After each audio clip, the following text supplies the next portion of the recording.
Good morning guys खुलुमबाय।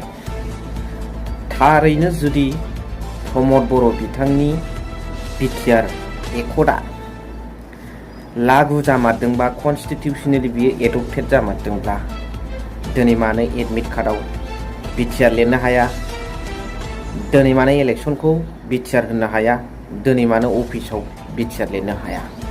बेनिफ्राय दुखुनांथावसिन बाथ्राया बिथांनि रायजोफोरनि सिगाङाव फोलानाय भाषा।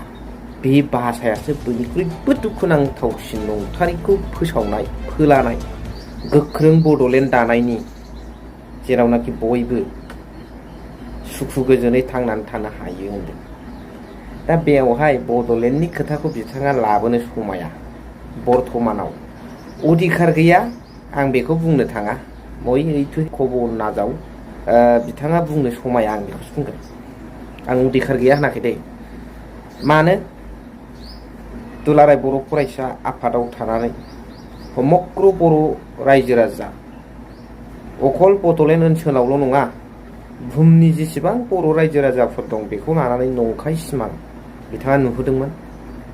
बेयो जाहैबाय बड'लेण्डआव गावखौ सापर्ट होनाय, बड'लेण्ड दाबिनायाव गावखौ मदद होनायनि राजनितिक एम्बिसन बेहा दंमोन, पलिटिकेल एम्बिसन।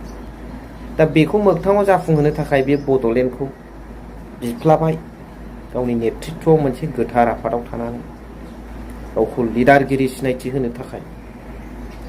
दिनै फैयै फैयै फैनानै एनडिएफबि बिथांमोनखौ लानानै बे सुक्तिखौ बारस'नानै बिथाङा एकर्डखौ एग्रिमेन्टखौ बिटिआर एग्रिमेन्टखौ खालामनानै फैबाय।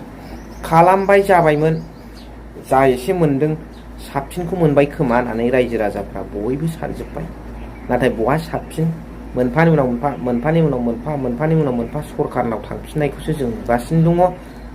डेभेलप जानांगौआव गोग्लैसोनायखौसो जों नुगासिनो दङ। आरो बे दे गोग्लैसोबाय मालाबा दावखोफिनगोन, बे गुथाला गोजौ गाहाय जाबाय थाखायो बे प्रक्रियाया। आरो बिनिफ्राय दे लांजाबाय दे पावारफोरखौ मालाबा मोनफिनगोन बबेबा मोनसे श्रेणिनि समावहाय। नाथाय बिथाङा फाइनाल एन्ड कमप्रिहेन्सिभ सुक्ति होननानै लिरनानै सहि होनानै गारनानै फैबाय, दिल्लीयाव सहि होनानै फैबाय।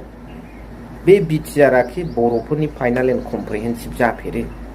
जोंनि फाइनाल एन्ड कमप्रिहेन्सिभआ मा? बड'लेण्डसो। दा बेखौ बिथाङा बोरै रायखांनो हाखो, बबे खुगाजों गन्थङा जगोना जवाखै आं बेखौसो सानदों आसरित।